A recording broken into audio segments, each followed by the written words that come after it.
I'm Savannah Sellers. We're going to begin this hour with that relentless heat dome that is roasting much of the nation this week. In spots from Illinois to Mississippi, the heat index will once again reach triple digits. That will put tens of millions under heat alerts throughout the day.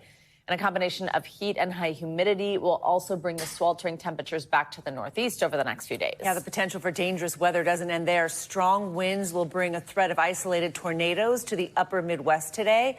That comes on top of even more flood watches for areas like Minnesota, which could be hit with another round of heavy rain. We're going to get a full forecast from our own Angie Lastman in just a minute. But first, let's go out to NBC News correspondent Shaquille Brewster, who's in Chicago with the latest. Shaquille? Good morning, guys. So many of us are in for brutally hot temperatures today. I'll tell you, when fans hit Wrigley Field later today for that 1 o'clock game, with the combination of heat and humidity, it's going to feel like more than 100 degrees. And it's not just Chicago. You're seeing these temperatures across so many regions, from the Midwest to the South, even the Northeast, where you have nearly 100 million people facing some sort of heat alert today. That heat, an oppressive heat, becoming dangerous at times. And all this coming after we saw those heavy downpours yesterday. If you look in the South, we saw heavy rain. Look at this video out of Florida, where in Melbourne, Florida, you had 4 inches of rain in a short period of time. This roof to this community center coming crashing down. Fire officials fortunately say 20 people were evacuated, but no one was injured, so definitely some good news there. Out west, the story was flooding overnight as that heavy rain came coming down, and we also had flood alerts that we were dealing with in that area. But again, the story today will be that heat. So much of the country experiencing what will feel like more than 100-degree temperatures. Of course, those are conditions that can become dangerous. That's why we talked to Wrigley Field, and they said they are taking precautions for fans, warning fans about the heat, telling them to stay in the shade as much as they can, and also providing cooling centers and cooling towels for fans as they enter for today's game. Back to you. All right, Shaq, thank you so much. And with these dangerously high temperatures, it's expected to blanket much of the country yet again today. Let's get a check on the record heat with NBC meteorologist Angie Lastman. Angie, good morning. Hi, guys. Good morning to you. Unfortunately, no relief in sight just yet for folks that were dealing with the heat yesterday. You're going to see that really be the trend over the next couple of days. And we've got a whole lot of heat alerts already in place, stretching from Minneapolis to New Orleans out towards Columbus. And I wouldn't be surprised if we see some additional heat alerts put in place here as the day goes on and as we get into tomorrow for parts of the Northeast. Some of these alerts are going to last through Friday. We've got the potential to see these heat index values over 100 degrees. So no surprise that the watches in the mornings and the advisories are all in place right now. Here's the temperatures we're looking at. High 90s if you live in Memphis, Dallas, New Orleans. But those heat index values are going to be over 100 in a lot more spots than just that. We've got 111 for what it'll feel like in Memphis, 103 degrees in Chicago, where you just saw Shaq, and we've got 109 in New Orleans for the heat index later today. There's not a whole lot of relief, as I mentioned, even as we get into tomorrow. It's still the 90s, if not triple digits, for our actual temperatures. And the humidity, of course, going to play a part in just how warm it feels. Even warmer in Chicago tomorrow for what it feels like at that warmest point of the day, 106 degrees. You can expect 109 for Little Rock, feeling like the high 90s for Savannah, Pensacola, even Raleigh, and up north towards Washington, D.C. Feels like temperatures will be into those low 90s. That takes us into Friday, where we'll ramp up our temperatures for New York, Washington, D.C. We're going to be into the 90s, and again, feeling much warmer than that. So we keep that hot July trend going. Today, we're looking at a heat risk specifically on the major side of things here. Heat-related health impacts will be likely for about 35 million people. So if you're shaded in red, that's an area that you're going to want to take note of. We will see those temperatures lasting and being quite warm through the day today. All right, flood alerts, because, of course, we've got something else going on, and that's the rain, the showers, the thunderstorms, the potential for strong winds at that. Some flood alerts are up across parts of Minnesota and Wisconsin. And notice Duluth right smack dab in the middle of there. We're going to see some additional rain here as the day goes on across parts of the upper Midwest. And it's the severe risk, really, that we're watching from Nebraska to Michigan. All of the impacts will be on the table today. Tornado threat will be on the low end, but it's there. And then tomorrow, we'll see those showers and storms work from the Great Lakes to the plains. It will bring a little bit of relief to folks behind the cold front, though. So, you know, upper Midwest will have a little bit of that relief that they're looking for from the temperatures. A lot of heat. Check your elderly neighbors. Yes. Be a good neighbor, everybody. Good safety reminders. Thank you.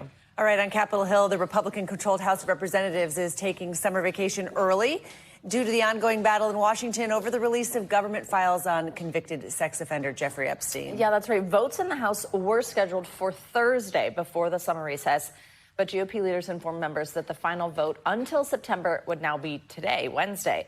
The move is in response to a clash in the Rules Committee. This, as Christine mentioned, over the Epstein files. That committee decides how legislation comes to the floor. And then all this is happening as the House Oversight Committee says it does plan to subpoena Epstein's former associate, Ghislaine Maxwell. She was convicted of federal sex trafficking charges in 2021, and she's currently serving a 20-year prison sentence. NBC News Capitol Hill correspondent Julie Sirkin joins us now. Good morning, Julie. Tell us a little bit more of some of the reasons why the House is, I guess, breaking up early this week.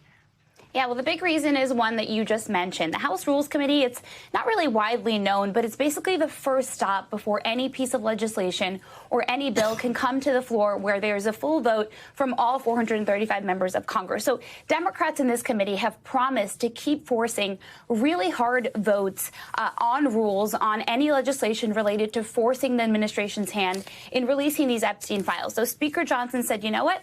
We're not playing these games. We're going to send all of you home early. And by the way, it's not just Democrats, it's Republicans too. Some of the efforts that they're trying to do here included an effort in that Rules Committee, and Johnson is just not having it. Julie, we heard from House Speaker Mike Johnson yesterday also expressing frustration not just with Democrats, but with some in his own party who are pushing for these files to be released. Tell us about that. Yeah, and this is such a different dynamic, guys. On the Senate side, I asked Leader Thune about it, for example. It's not seeming to be quite as much as a problem there as it is in the House side.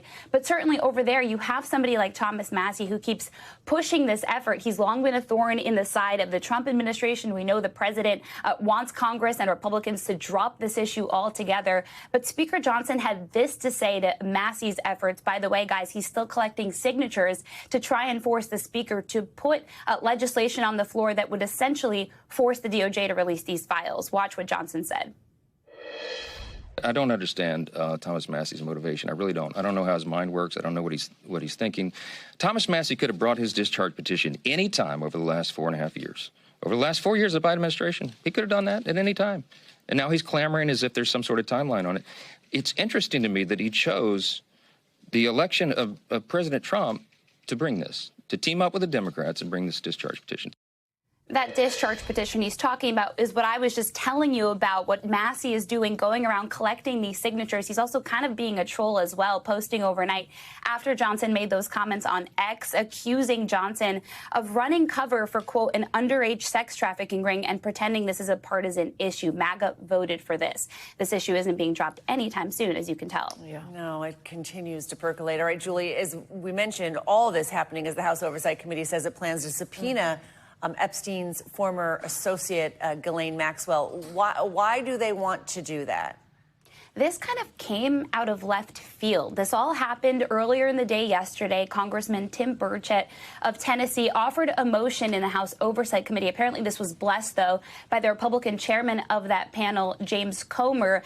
Later on, the committee spokesperson releasing a statement saying that they will, quote, consider this subpoena as expeditiously as possible. The thing is, you mentioned she's in prison, so they have to work with the DOJ. They have to get special permissions so that she can even testify before that panel. And again, as I asked the top Democrat on the Judiciary panel in the Senate, Dick Durbin, about this moments after it happened, I said, are you going to consider pushing Republicans on your panel for a move like this? And he said, I don't even know what Maxwell can offer, what new information she can give. Some think this is just a distraction so Republicans can stop putting pressure on the administration to do something it clearly doesn't want to do in releasing these files, guys. Absolutely. We're going to talk more about that right now with Monica Alba. Julie, thank you so much. Let's bring in NBC News White House correspondent Monica Alba. Monica, good morning. So let's talk now the Trump administration's side of this, the handling of the case, how they continue to defend it. We also know Deputy Attorney General Todd Blanche planning to meet with Ghislaine Maxwell as well in the coming days. In posts on X, Blanche appears to be criticizing previous Justice Department prosecutors who've investigated Epstein in these previous administrations. But where does the White House currently stand on this case? And same question Christine just asked Julie. What's sort of the goal there of bringing Ghislaine in here? All excellent questions, you guys, and those are the ones we were trying to unpack yesterday because this did come as a little bit of a surprise. This was a moment where the Epstein saga was fading from the headlines a little bit, which was what the White House wanted, and then all of a sudden the Department of Justice announcing that the Deputy Attorney General was going to seek this meeting with Ghislaine Maxwell in federal prison. And when the president was asked about that, he said, I didn't know they were going to pursue that, but I guess that is appropriate. Now, it's unclear when that will happen and what it will yield because exactly to your point, remember that Ghislaine Maxwell was indicted in the first Trump administration. She was convicted in the Biden administration. But this is something that the Department of Justice under President Trump back then could have potentially been more involved in. Or when he took office this time around, they also could have tried to talk to her earlier on, a few months ago. So the question is, why now? And there isn't really a clear answer, except for the one that is clearly supported by the idea that many in the president's own base, his own supporters, are clamoring for more information. And this may be an attempt to try to give them that. Monica, another big controversial headline really out of the White House yesterday is President Trump really criticizing his predecessor, former President Obama, in an effort to distract from the Epstein story. Trump accuses Mr. Obama of treason. He says he rigged both the 2016 and the 2020 elections, even though, of course, Mr. Trump won in 2016 and was in power in 2020. These allegations were pretty unprecedented for a president to make against a former president. Tell us what happened and how the former president is responding. I mean, essentially, these amount to conspiracy theories. These are things that the president was talking about in the Oval Office without presenting any evidence for it. And it was notable he pivoted to this while he was being asked about Jeffrey Epstein and Ghislaine Maxwell. So that gives you an idea. Here's a little bit more of what he had to say, and then we'll talk about how former President Obama responded on the back end. But the leader of the gang was President Obama, Barack Hussein Obama. Have you heard of him? And except for the fact that he gets shielded by the press for his entire life, that's the one look, he's guilty. It's not a question. This was treason. This was every word you can think of. They tried to steal the election. They tried to obfuscate the election. They did things that nobody's ever even imagined, even in other countries. Now, the Director of National Intelligence, Tulsi Gabbard, claims she's going to have more information. But again, there's nothing to support what he just said there. And for his part, former President Obama's office issued a really rare statement calling these claims outrageous, saying they normally wouldn't weigh in on something like this, but they felt like they needed to combat this misinformation.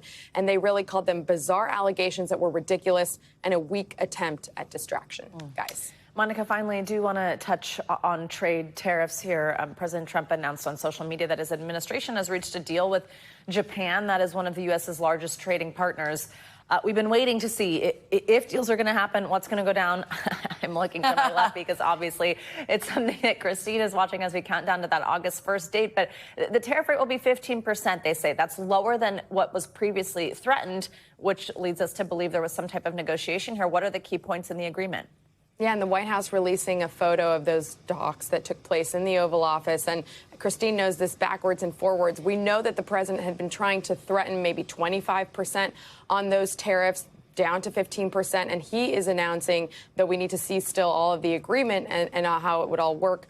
An investment of $550 billion that Japan will invest in the United States, but this really is going to apply to goods that are key to the U.S. economy and that Japan produces, things like automobiles, agricultural products like rice and things like that. So this was a major win, and it comes on the heels of the president saying that the U.S. had reached trade agreements with the Philippines and with Indonesia yesterday. So we're not at those 90 deals in 90 days that the president claimed. In fact, that doesn't seem like it'll be doable before August 1st, but there has been a little bit more progress on some of these key agreements. Yeah. And these tariff rates settling in higher than the 10% baseline tariff that the president put on all nations while they negotiated. So that's something to bears watching. Monica, thank you. Thank you. All right, more than 70 students are facing disciplinary action for participating in 2 student-led pro-Palestinian campus protests at Columbia University in the past year. The school said the consequences include probation, suspensions, expulsions, and degree revocations. A source familiar with the details tells NBC News that more than 2/3 of the students were suspended for 2 years. This comes as Columbia is implementing new policies at the request of the Trump administration in an effort to restore hundreds of millions of dollars of federal funding that was cut earlier this year. The policies include an updated disciplinary process, hiring more security officers, and banning masks at protests. Well, the man who confessed to sneaking into the home of 4 University of Idaho students before dawn and murdering them in 2022 will be sentenced today. Bryan Kohberger is set to face the family members of his victims. You see them on your screen: Ethan Chapin, Xana Kernodle, Kaylee Gonsalves, and Madison Mogen. The families will be in court today. Investigators say they matched Kohberger's DNA to a knife sheath discovered at the scene. That's right. The 30-year-old former criminology graduate student pleaded guilty earlier this month, avoiding a trial and sparing him from the death penalty. NBC News legal analyst Danny Ceballos joins us now with more on this. Danny, good morning. So Kohberger pleaded guilty. This was his plea deal. These 4 counts of first-degree murder, 1 count of burglary. We actually had Kaylee Gonsalves' parents here on the show last week. I want to play some of what Stephen Christie told me about their reaction to this plea deal, and we'll talk on the other side. Tell me what you make of this, how your family is feeling about this. We feel a little robbed. We didn't get any feedback on how this was going to occur, and he negotiated like a child. I mean, he didn't get anything other than a yes and a guilty, you know, and the kids deserve better than that. We felt very confident that a jury would convict him, and that's what we really wanted. You know, we felt if, you know, Ada County residents that sat in as a jury, they would convict him and they would sentence him to death. So, Danny, this plea deal takes that death penalty off the table, but what sentencing do you expect to see? Often at sentencing, even when there is a plea agreement between the parties, technically the judge can vary from that or reject that plea agreement. That is not likely to happen in this case, especially because there's virtually little, if any, variation in the potential sentences. Kohberger will almost certainly get those 4 consecutive life sentences without the possibility of parole. And then, of course, the additional 10 years for the burglary, because it's what the parties agreed to. And for crimes of this magnitude, there really isn't a lot of range. The judge can't on his own impose capital punishment. That will not happen. So in all likelihood, the sentence we're expecting is the sentence Kohberger is going to get. Danny, both the parents and Bryan Kohberger are going to have the chance to speak at today's hearing. Having watched this case so closely, do you think we'll get any more answers today about why he did this and what went on that night? I mean, motive is just still the big question here. Not likely. The families of the victims in Idaho have not only a statutory right to be heard, but a constitutional right to be heard under Idaho's constitution. Kohberger, however, is a different story. He has a right to what's called allocution. In other words, he can speak at his sentencing, but he cannot be compelled to speak, so it is entirely up to him. As a criminal defense attorney, usually, although there are exceptions, usually it is not in my client's best interest to speak. It's better to let the lawyers do the talking at sentencing. So I think it's very unlikely we'll hear anything from Kohberger. And despite what the president had tweeted about Kohberger, that the judge should force him to speak, the judge cannot and will not force Kohberger to give us any insight into his motive. So, Danny, because this case won't go to trial, the judge has lifted a gag order that was in place to prevent details of the investigation from being disclosed, possibly tainting a jury. But I wonder, especially because, as Christine mentioned, motive is still such a big question here.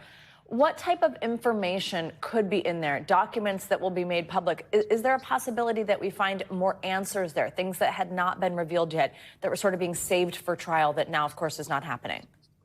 There are 2 separate things going on here. Lifting the gag order just means the litigants can now speak publicly about the case, and that could be the prosecutor. So it's really up to them what they would want to reveal.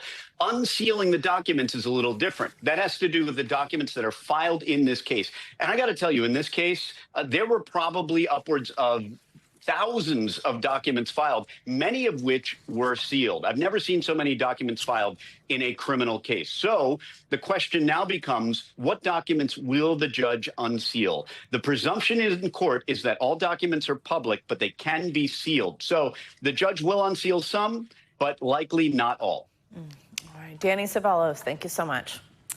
All right, Israel is facing mounting pressure this morning over the dire humanitarian situation in Gaza. Over 100 international charities signed a statement condemning mass starvation in the enclave today, writing in part, quote, "Our colleagues and those we serve are wasting away." This comes after more than 20 countries, many of them allies of Israel, signed a separate statement calling for an end to the war in Gaza.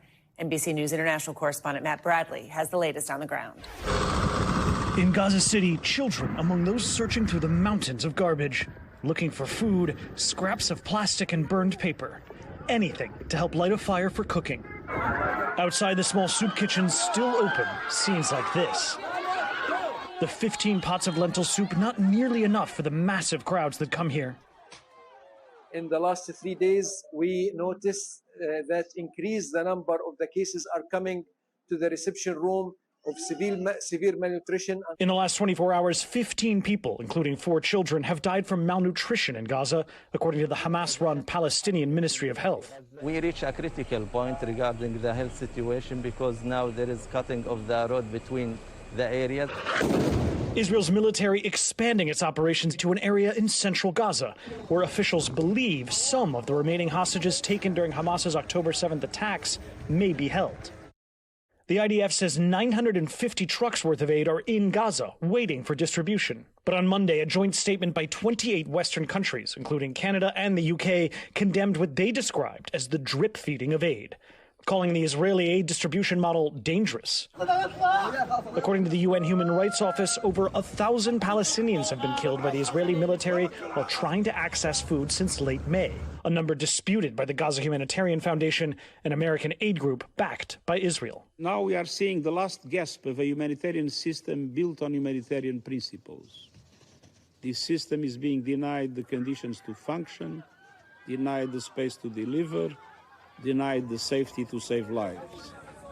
According to a spokesperson from the State Department, President Trump's special envoy to the Middle East, Steve Witkoff, is traveling to the Gaza Strip. This visit could signal some progress in ceasefire negotiations, which will hopefully bring relief to the people of Gaza in terms of additional aid. We thank you for watching. And remember, stay updated on breaking news and top stories on the NBC News app or watch live on our YouTube channel.